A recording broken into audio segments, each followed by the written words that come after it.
this video, I wanted to share a recent change in my home theater.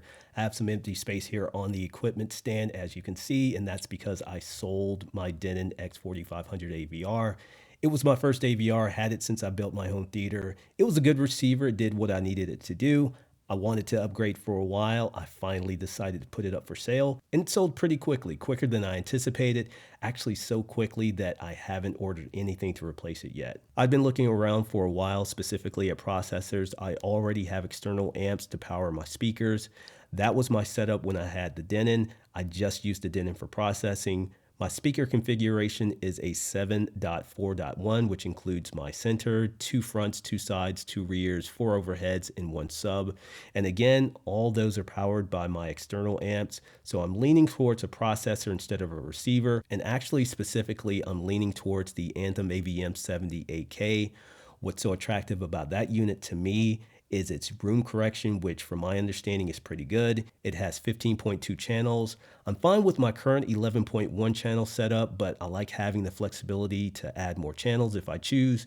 It has great processing from what I've gathered in my research, and it has balanced XLRs, which will give me as clean a sound without interference as possible. I'm kicking myself because there was a very good sale on the Anthem AVM 78K just recently.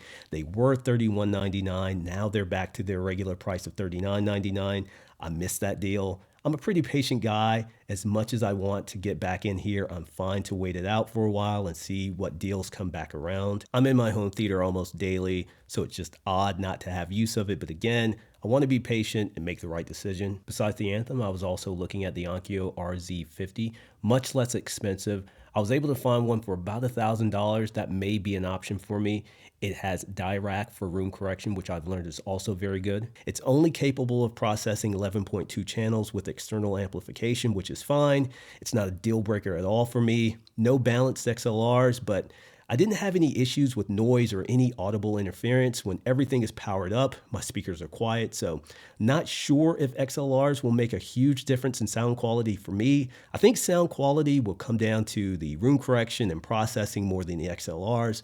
That's my guess. I could be wrong. If you have any first-hand experience with XLRs versus RCA connections, feel free to comment on your experience in the comment section below. So an exciting time for StillBlue home theater. Upgrade time is always fun. I'll definitely have to pay for that fun, especially if I go the Anthem route. But this is another one of those reasons for me why it's so fun to have a home theater, trying new equipment, doing the research. I love a good project, especially when it's related to a passion, and home theater is my biggest passion by far.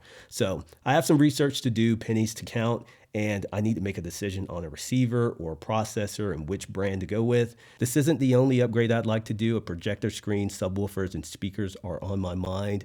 I likely won't be doing all of those this year. I see the projector screen being one of my final upgrades to my home theater, mainly because we're likely going to move within another year or so. My daughter's going off to college in another year. We already have a lot of house, so I don't want to buy a new screen just to break it down and risk damaging it. Also want a second sub, but I don't mind waiting on that because my PB-4000 is plenty capable.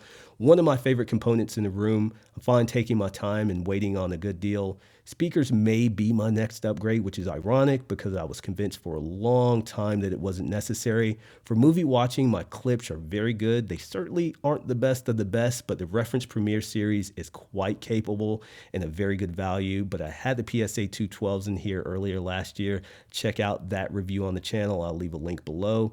My mind was blown. It wasn't even close. Such an incredible sound from those 212s.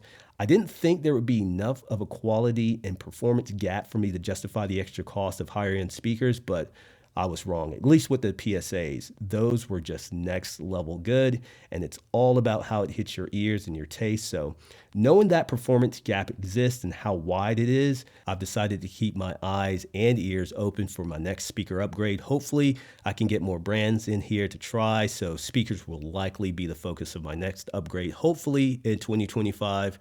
More to come on that. Thank you for tuning into the channel. Definitely subscribe. I'm still putting out videos weekly. If you have any comments, leave those in the comment section below.